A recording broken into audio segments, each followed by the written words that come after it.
¿Qué tal, amigos? Buenas. Una vez más nos reunimos aquí para reflexionar sobre estos temas tan interesantes, sobre el matrimonio, la familia, la vida. Hay mucha riqueza que podemos comentar en este foro. He estado comentando algunos aspectos relacionados con lo que sería la naturaleza propia del matrimonio, o sea, la antropología del matrimonio y la familia. Una cuestión que es específica y estrictamente natural.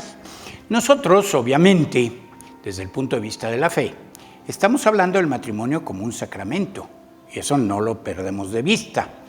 Pero el matrimonio tiene, aún el matrimonio obviamente religioso, tiene un sustrato, tiene un fundamento que es estrictamente natural.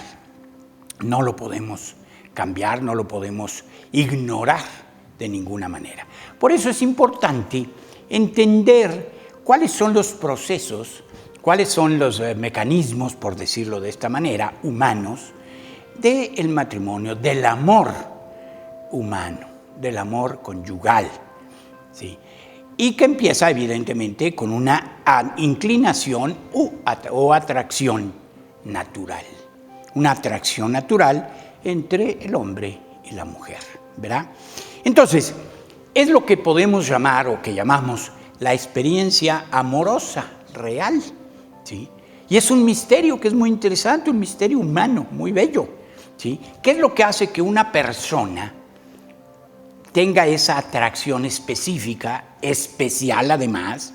No solamente se trata de un gusto, de decir aquella persona es muy bonita, aquella persona es muy guapa, o este hombre es muy así, lo que sea.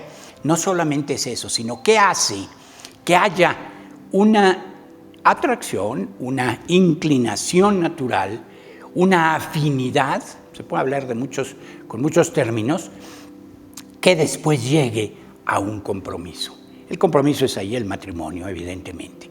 Sobre eso yo quisiera que este día nos entretuviéramos un poco para explicar, para profundizar sobre estos elementos que son del amor humano y del amor matrimonial. Lo primero que podemos hablar es de un primer encuentro. Siempre hay, obviamente, un primer encuentro. Y de ahí surge todo un proceso que es muy interesante, muy bello, que es el enamoramiento, ¿no? Entonces podemos hablar de la gestación de una relación, ¿sí?, que va a provocar un nuevo modo de ser. No es lo mismo, curiosamente, aunque la gente no cambia en su naturaleza, es obvio, pero no es lo mismo ser una persona casada que una persona soltera, ¿sí? Y curiosamente, muchas veces, ya después hablaremos de esto, muchos de los problemas en los matrimonios es que la gente sigue queriendo vivir como solteros cuando están casados, ¿verdad? Pero aquí podemos hablar de una relación que causa algo diferente, es lo que se llama la relación, algo diferente también en la otra persona, ¿sí? Y entonces, ¿qué hace que la vida se perciba diferente entre los dos?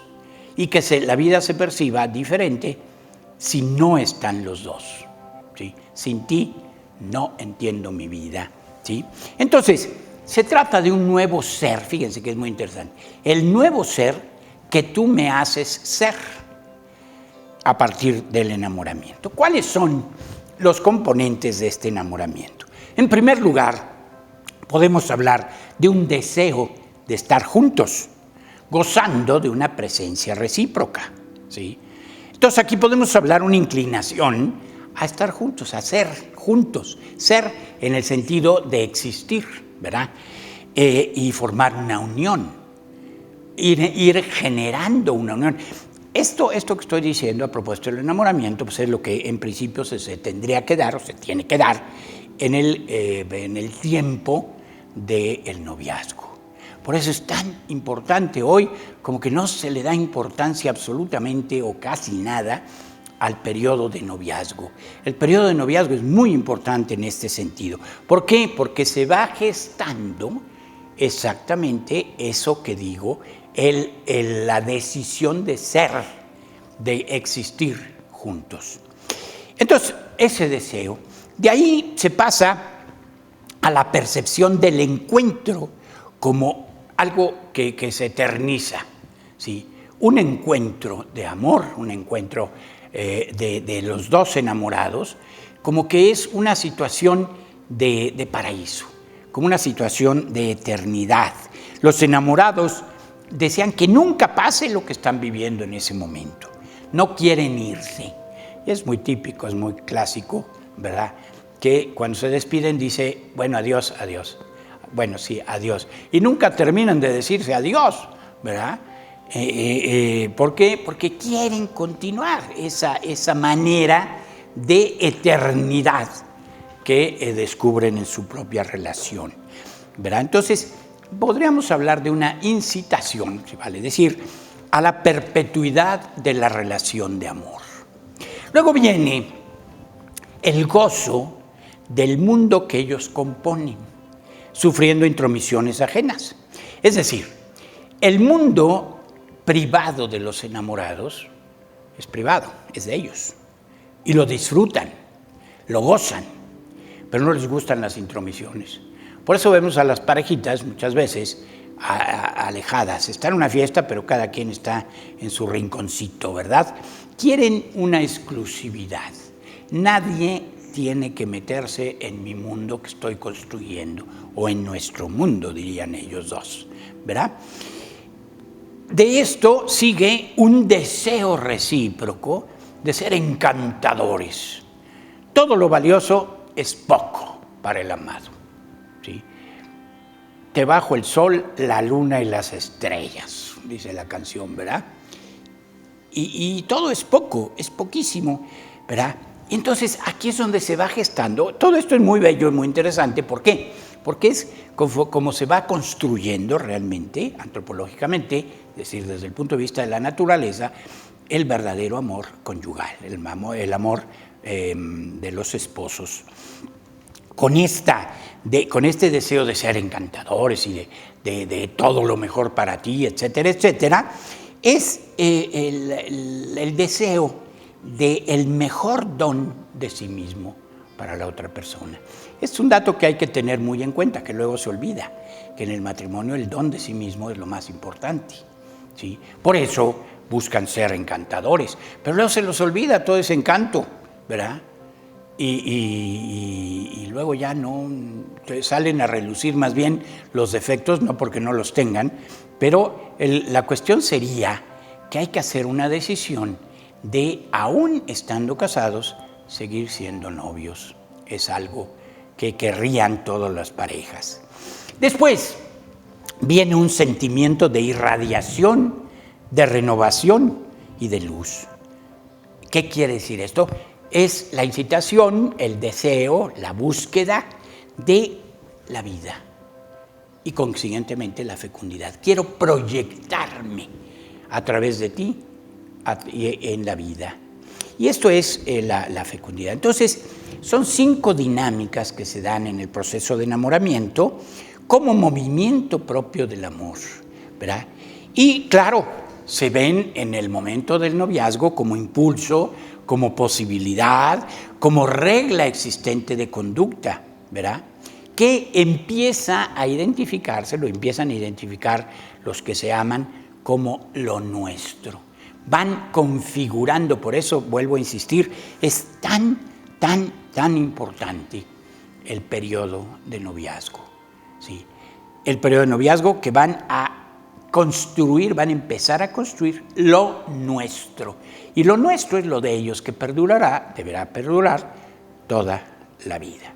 Entonces, todo esto va enfocado a ser juntos. Entiéndase la expresión, existir con, no existir cada quien por su lado, no existir como quien tiene a su alrededor un montón de gentes y nada más, pues las sabe que están, pero no significan nada para él. Es un vivir en relación a, enfocado a, y por otro lado, vivir como yo me enfoco hacia la otra persona, pero la otra persona, yo estoy enfocado por la otra persona, ¿verdad? Entonces, es una tendencia unitiva, una tendencia natural unitiva, que se debe realizar en el matrimonio, ¿verdad? Entonces, todo esto tiene que desembocar. Obviamente le llamamos el matrimonio, pero el matrimonio entendido como una voluntad de ambos. No es como un proceso, como que un tren, imagínense que va sobre dos vías o dos rieles, y llega un momento en que el tren llega a su destino y punto. Así es, no. El noviazgo no es un tren que camina y que tiene que llegar a donde tiene que llegar después de determinado tiempo. El noviazgo es un periodo que debe desembocar en una decisión de la voluntad. Yo quiero ser, yo quiero existir contigo y para ti. Ese es lo importante, ¿no? Entonces, tiene que entenderse que el matrimonio, ¿sí?, y el noviazgo involucran a toda la persona. Toda la persona, sus sentimientos, sus afectos, sus decisiones, su manera de ver las cosas, es evidente, ¿sí? A veces, como decimos comúnmente en nuestro lenguaje, podemos ver la vida color de rosa o ver la vida color de hormiga, ¿verdad? Así decimos. Pero ¿qué quiere decir? Que esta realidad está influyendo, está condicionando la manera de ser, la manera de ver, la manera de existir, ¿verdad? Por eso, cuando hay una ruptura en este campo, siempre hay una ruptura interior. Basta ver cómo quedan los que de verdad se aman, cómo quedan cuando terminan su noviazgo, destrozados prácticamente, ¿no? Y eso es muy, muy triste. ¿Por qué? Porque hay una ruptura en todos los campos de la existencia. Empezando desde luego, no solo, fíjense aquí, no solamente se trata de una ruptura en el campo de los sentimientos o de los afectos, ¿sí?, sino en todos los campos, por esto que acabo de decir, que se va generando un dinamismo que va siendo parte de la misma persona. Entonces, puede haber una transformación, y debe haber, y eso es el paso del noviazgo al matrimonio, una transformación del amor hombre-mujer al amor esposo-esposa, ¿sí? Y allí hay un cambio significativo, fíjense, de un hecho que ocurrió. ¿Por qué? Porque se encontraron. ¿Por qué? Pues porque se gustaron. ¿Por qué? Porque empezaron a tratarse, empezaron a relacionarse y entrar en esta verdadera dimensión, dinamismo de relación, ¿sí? Esto es un hecho que va ocurriendo entre los dos. Pero de allá hay que pasar no a un hecho que ocurre solamente y que ocurrió y que a lo mejor ni siquiera fue una cuestión que los dos, desde luego los dos lo quisieron, pero que empezó como algo espontáneo, algo instintivo, algo que surgió. ¿Por qué me gustó? Pues porque me gustó y punto, ¿verdad? ¿Por qué me gustó esta persona y no otra? Por eso, por alguna razón, ¿verdad? Pero ahí, decía yo hace un momento, es un misterio. Pero aquí hay que pasar de ese maravilloso misterio, que no es una Disneylandia personal tampoco, no es una ficción, es una realidad antropológica, a un modo de ser con la otra persona. Pero aquí entra un aspecto muy importante. No es lo mismo ser novios, que es, como decía yo, un hecho que ocurre entre ellos, a ser esposos, que significa una decisión de la voluntad, consciente, decisión consciente de la voluntad, que yo decido, y tú también, existir contigo. Y entonces allí entra un aspecto que es nuevo y que muchas veces no se tiene en cuenta, que es que cuando dos personas, un hombre y una mujer, que están viviendo este proceso de noviazgo, deciden casarse. Y deciden casarse, muchas veces lo hacen pues, por cuestiones meramente económicas. Ya podemos, ya nos sostenemos solos, ya tenemos con qué conseguir un lugar donde vivir, ya tenemos con qué comer, bla, bla, bla. Qué bueno, eso es práctico. Pero estamos hablando del núcleo, de lo fundamental del matrimonio. Y entonces es un dato que, en otros términos, ellos se deben el amor en justicia. ¿Qué quiere decir esto?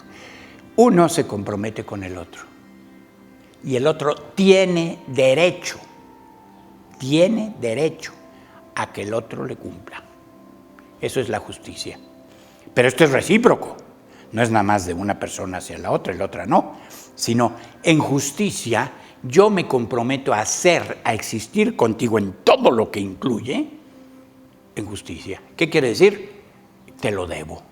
Tú tienes derecho a ello, ¿verdad? Esto es un dato que muchas veces no se tiene en cuenta. ¿Por qué? Porque entonces hay una diferencia entre el impulso hacia la unión, que eso no se quita, y la constitución de esa unión. ¿Sí? ¿Qué estamos constituyendo? La vida. Entonces aquí entra otro dato muy importante. El noviazgo es un tiempo, obviamente. No se trata de permanecer 50 años de novios sin casarse, ¿no? No. El noviazgo es un tiempo, pero es el matrimonio es la constitución que abarca, ahí sí, toda la vida. ¿Por qué toda la vida? Porque abarca toda la persona. Ningún aspecto de la persona puede quedar fuera de esta decisión. Y entendido precisamente como un consenso. Por eso, esto a mucha gente le parece muy raro. Decir, ¿cómo que un consenso? ¿Cómo que una decisión? Una decisión que es sancionada desde el punto de vista legal. Claro, ¿verdad? Por eso el matrimonio es una cuestión pública.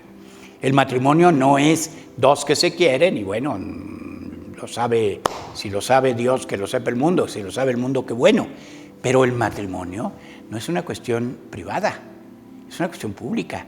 ¿Por qué? Porque tú eres una persona que vives en un contexto, en una sociedad y yo también. Y entonces, en el momento en que me comprometo contigo, me comprometo en justicia y la justicia la sanciona la sociedad.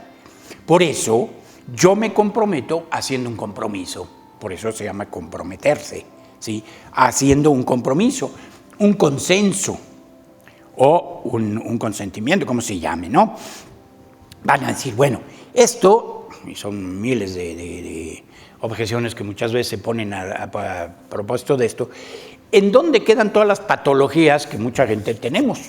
Bueno, las patologías, desde luego, es un trabajo que cada quien tiene que manejar, pero en principio, si no hay patologías que vayan directamente en contra, patologías humanas, es decir, desde el punto de vista psicológico, desde el punto de vista físico, desde el punto de vista de salud, etcétera, etcétera.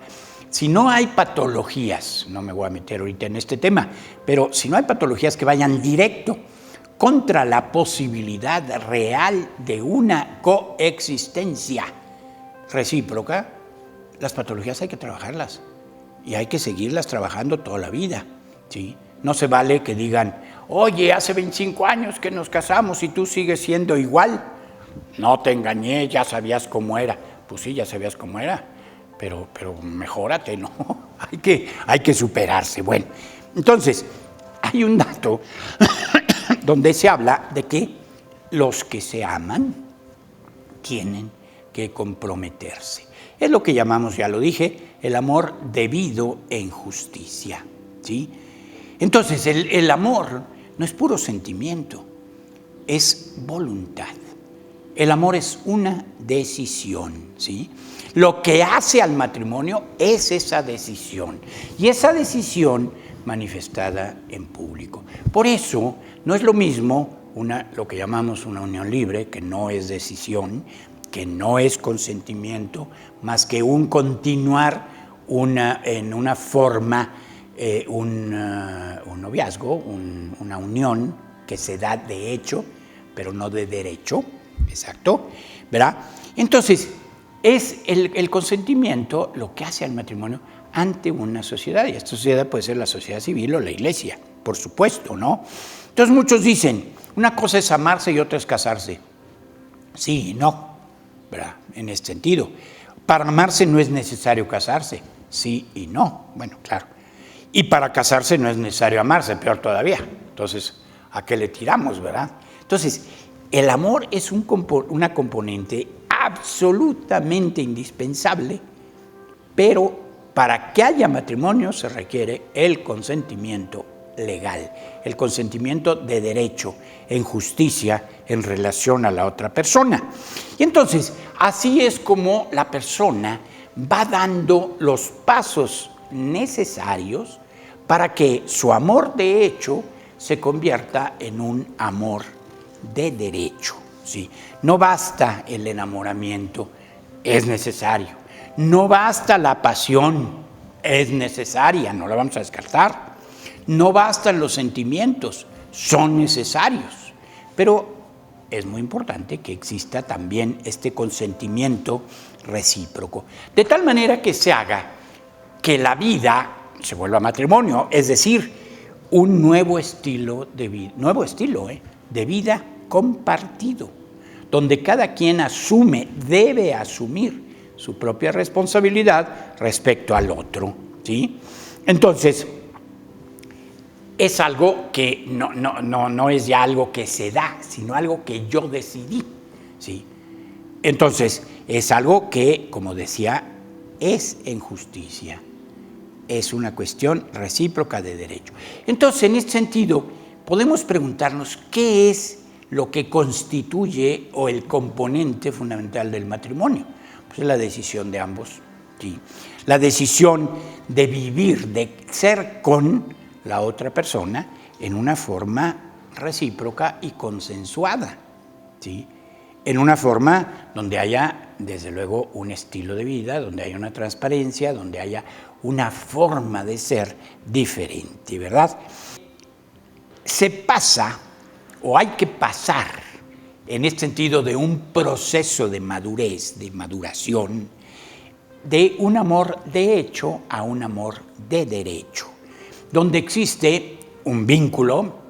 Y fíjense, cuando se habla de vínculo, no estamos hablando solamente de una relación, estamos hablando de una obligación. Cuando una situación es vinculante, es que obliga. Y cuando obliga, hoy es una de las situaciones o de las cuestiones que como que a mucha gente no le gusta, ¿verdad? Decir, me siento obligado. ¿Por qué? Porque como que me siento atenazado y entonces ya no soy yo. No, la mayor libertad que puede haber es el vivir de acuerdo con la decisión con la que yo me he comprometido, ¿verdad? Entonces, ahí hay una obligatoriedad, pero no algo que me atenaza, no algo que me esclaviza de ninguna manera. Entonces, habrá que pensar qué es el matrimonio. Y entonces el matrimonio hay que entenderlo como una plenitud. Si hablábamos, si ustedes recuerdan en charlas anteriores, de la soledad del hombre antes de que fuera creada la mujer, ¿verdad? Y cuando dice esta sí es carne de mi carne y hueso de mis huesos, ¿verdad? Es la primera expresión que aparece en la Sagrada Escritura en relación a la mujer, una alabanza, una admiración maravillosa. Bueno, es pasar de una humanidad, vamos a decirlo así, incompleta o imperfecta, a una perfección a través de una serie de elementos unidos en lo que se llama una sola carne. En este sentido, el matrimonio supone, por una parte, la unión de almas, producida por la unión de la voluntad, por el amor de voluntad de los esposos, pero también la unión de cuerpos. Y entonces la unión de cuerpos, plasmada jurídicamente como el jus corporis, es decir, el derecho sobre el cuerpo del cónyuge, es un derecho. Y ese derecho está plasmado, obviamente, en el derecho canónico, pero también en el derecho civil, ¿sí? Como una expresión. Si antes se hablaba de un deseo de exclusividad, ahora no solo es un deseo, es una obligación de exclusividad, a partir de la una caro, es decir, una sola carne. Y entonces los esposos forman en virtud de un vínculo jurídico, la mayor unión que en el plano natural se puede dar entre dos seres humanos. Ambos se pertenecen y solamente esto sucede en el matrimonio. Se pertenecen mutuamente, generando una unidad. Por eso la Sagrada Escritura dice: serán uno y serán una sola carne. En ese sentido es la expresión de ser carne de mi carne, hueso de mis huesos. Entonces, la feminidad y la masculinidad que veíamos en charlas anteriores, que son características de una sola naturaleza humana, en este caso, ¿sí?, se empiezan a dar en plenitud física, psíquica, espiritual, que hace que la persona madure. Un verdadero matrimonio que va creciendo, no puede decir que ya se casaron, como dicen los cuentos, ¿verdad? Se casaron, fueron muy felices, tuvieron muchos hijos, y colorín colorado. Eso no es cierto, no es cuento. Esto es una conquista. En una ocasión un muchacho me decía: durante todo el noviazgo he conquistado a mi novia. Ya me casé, ya la conquisté, ¿ahora qué hago?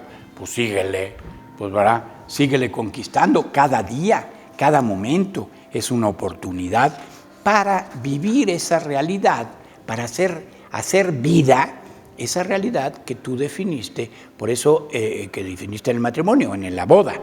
Por eso se habla también, ya tendremos oportunidad de tratar este tema, el matrimonio religioso y obviamente también el matrimonio civil, pero entendido como dos momentos, el matrimonio rato y el matrimonio consumado, que es el matrimonio de la boda, el consentimiento solemne ante una sociedad que es la Iglesia, y la vivencia de ese matrimonio. Entonces, tenemos que entender, primero, que el matrimonio es algo que nadie puede imponer. Es decir, un matrimonio a fuerzas no es matrimonio, es inválido. ¿Sí? Si no hay la libertad, es una de las preguntas que se hacen en el matrimonio. Vienes aquí libremente, sin que nada ni nadie te presione, y la gente dice sí, pero a veces no es cierto, porque la libertad tiene que ser interna y tiene que ser externa, ¿verdad? Entonces, es un compromiso nacido de la libertad, un vínculo de amor que, como decía hace un momento, es vínculo, o sea, obliga a los dos, ¿verdad? Una sola carne que está protegida, por decirlo así, la relación del matrimonio, protegido por la ley, por el derecho, ¿sí?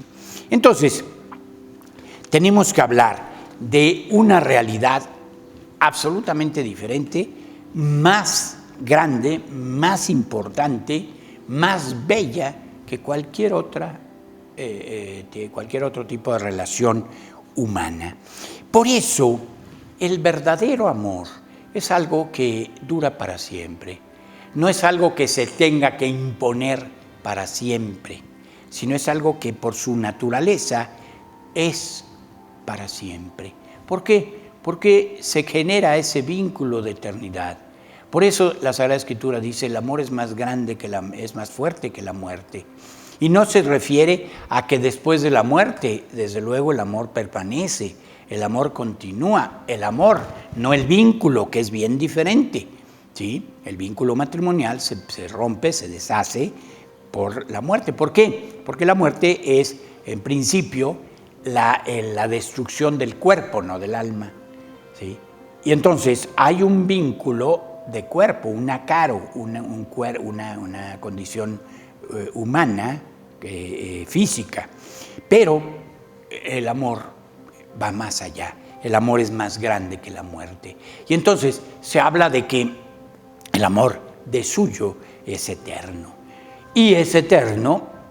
Volvemos, por eso era importante hablar anteriormente de todas estas cuestiones de tipo antropológico. El hombre y la mujer, creados a imagen y semejanza de un Dios que es amor, ¿verdad? Entonces podemos hablar no solamente de una unidad de realización, no solamente se puede hablar de una comunidad o una unidad de comunidad, sino también podemos hablar de una unidad de destino. O sea, están destinados a una perfección en forma recíproca, ayudándose uno al otro. Por eso, entonces, se habla de que el matrimonio es la primera comunidad de vida y amor, ¿verdad? Que claro, después tiene todas las connotaciones de que es formadora de personas en los valores, ¿sí? Y ahí entra el tema de la fecundidad, obviamente, y educadora ya desde el punto de vista de la fe, educadora de la fe. ¿Sí? Entonces, pues podemos hablar ciertamente del matrimonio. De un matrimonio así es de donde surge, que a veces mucha gente lo entiende como una arbitrariedad, como una imposición, que es la indisolubilidad. El matrimonio, constituido así, es una decisión. El hombre y la mujer que se comprometen con su voluntad tienen que ser leales, tienen que ser fieles no solo a la otra persona, sino a su propia decisión. Y aquí hay una cosa también importante, tal vez tengamos oportunidad también de hablar de esto. El matrimonio se establece a partir de una decisión recíproca de una persona por otra persona, en su integralidad, en su totalidad. No me caso contigo por tu lana, por tu dinero. No me caso contigo por tu belleza. No me caso contigo porque eres muy agradable, simpático, etc. No, me caso porque eres tú. ¿Sí? Me caso contigo porque eres tú. Y esta decisión, hay que tenerlo en cuenta, conlleva muchas otras decisiones. No es solamente decir, me caso contigo, pero yo sigo siendo el de antes, sigo teniendo los mismos amigos de antes, sigo teniendo las mismas mañas de antes. No, por eso decía, hay un cambio normal de vida. Un ser contigo significa, me dejo moldear por tu amor, pero tú te dejas moldear por el mío. Y el amor no significa que te dejas moldear por mis defectos o mis limitaciones, sino por mi amor. Por tanto, por todo lo mejor, todo lo más bello, todo lo más grande que existe en mi persona. Pero al mismo tiempo, conscientes de las limitaciones, me dejo moldear por ti para que me ayudes, ojo, a ser mejor. Yo te ayudo a ser mejor, tú me ayudas a ser mejor. Y en esto, por supuesto, entra la gracia de Dios, el Dios de amor que nos asiste, que nos invita a que vayamos construyendo. No es fácil, porque somos limitados, pero que vayamos construyendo una existencia de amor. Ojalá que así sea con todos los matrimonios. Bien, pues con esto podemos terminar. Es una parte, una sesión que yo la he intitulado La antropología del matrimonio y la familia. Empezaremos a hablar de otros aspectos en siguientes charlas, ¿verdad? Aquí, bueno, pues era fundamentar la dimensión absolutamente natural, que no está peleada, por supuesto, con lo sobrenatural, con la acción de la gracia de Dios, del matrimonio y la familia. Entonces, aquí, pues yo les agradezco su atención y seguiremos encontrándonos en otras reflexiones posteriores, también a propósito del matrimonio y la familia. Que Dios los bendiga.